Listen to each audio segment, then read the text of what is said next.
Question to ask yourself, and what can you teach others about? So take everything that's in here, put it on a whiteboard, create topics, and then within those topics, you create your subtopics. So for example, if you're really good at creating YouTube videos, your subtopics are gonna be how do you create thumbnails, how do you create titles, how do you leverage SEO, how do you distribute, how do you create short videos, how do you use equipment, like those are all your subtopics. And then what you're gonna do is you're gonna start writing on platforms like medium.com. Medium.com is one of my favorite platforms for blogging.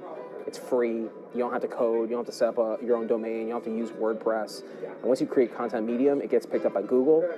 Rinse and repeat, do the same thing on Facebook Notes, do the same thing on LinkedIn. I guarantee you, if you come up with at least a dozen topics and then subtopics and make that your content calendar for the year, you'll have at least one new blog post every single week. Twitter is perhaps the best social network that exists for distribution and for organic reach. However, it's often overlooked for professionals because they feel more inclined to use Facebook or Instagram or LinkedIn. Let me tell you about Twitter. Content's easily discoverable. There aren't the same barriers on Twitter as there are on other social networks. In fact, you don't have to have a big following in order to get your content seen. You just use hashtags. Your content should have keywords in the post. And as long as you have the right set of keywords, it's like anything else, it's SEO. Think of Twitter as a big search engine. Have the right content, have it with the right keywords, and your content should be easily discoverable by relevant people. So many people get wrapped up with working for free and when do you monetize, and they're not thinking about value exchange. Value exchange is so powerful. Think of it like bartering. If I'm really good at doing something and you have access to something that I want, I can help you by doing something that I'm really good at. In exchange, I'm going to get access to what you can give me access to, whether it's knowledge, mentorship, connections, conferences, going somewhere that you really want to go, a vacation, whatever it might be. Think about value exchange. No different than you think of opportunity. You should be chasing opportunity. You should be looking for value exchange versus straight up cash.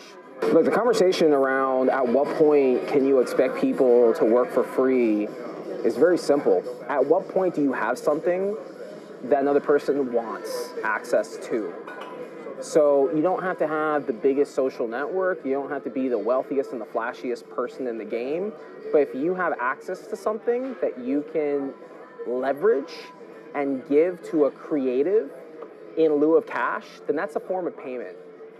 Myself as a business owner and entrepreneur, if I bring a videographer to a conference, not only am I paying for their way to get there, which is about $1,000, but I'm also getting them a $1,500 badge. That's $2,500 of payment right there. And guess what? My time is also valuable. That's a form of payment. And you have to get to the point that you can give to others in order to expect a return from them. Look, you've got a lot of fake people out there, and my recommendation is just stay focused in your own lane. Do your own work. Try to make a difference in the world. Don't worry about what other people are doing. Other people aren't you. Other people's money is not your money. Other people's Lambo is not your Lambo. Other people's hustle isn't your hustle. Other people's failures aren't your failures. And that's real talk. Focus on you and the good that you can deliver and not other people. There's a lot of people out there that, for one reason or another, are faking their way to get by, to mask insecurities that they have. I recognize that. And I also recognize that if I want to continue to level up and get ultimately to where I desire to be in my career and in my life, I cannot focus on other people's insecurities. I have to worry about myself. And that's my recommendation to anyone else out there is sit down, be humble, do good work, build relationships, and you know what? Let other people figure it out on their own, because they will. Aesthetics are the first thing that people see with content. It's the first impression. And that's typically how you make people feel, is through that first impression. But to go much deeper, consistency, which has become cliche, is key. It's making people feel good over and over about seeing your content. And your content doesn't have to be perfect, but it should resonate with your audience. It should look and feel different from others. So many people out there, I feel, are trying to be like everyone else. They look at the big names in the industry and they want to mimic and emulate who those people are. And you know what? What works for one person isn't necessarily going to work for someone else. If I were to take a page out of the Gary Vee School of Business and do everything that Gary does, it's probably not going to work for me because other people have already seen it before. It's not original. It's like taking a Picasso and trying to make it a Micasso. It's not going to work. You can't replicate Picasso. So let Picasso be a Picasso and let your work speak for itself. Real content isn't just creating Instagram stories all day and saying like, this is what I'm doing, this is who I'm with, this is where I'm at. Hey, check out this glass of wine right now that cost me 60 bucks. That's not content at all. Sure, that's bringing people into what you're doing, but that's not content. Content is when you're driving people to take action, when you're giving people information or knowledge, whether it's free or whether it's paid, and you're driving them to do something.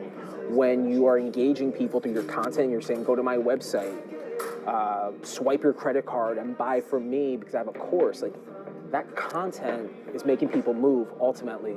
There's a difference between what's content and what's noise. And what you'll find in most of social media today is noise. I'm guilty of it. You're probably guilty of it.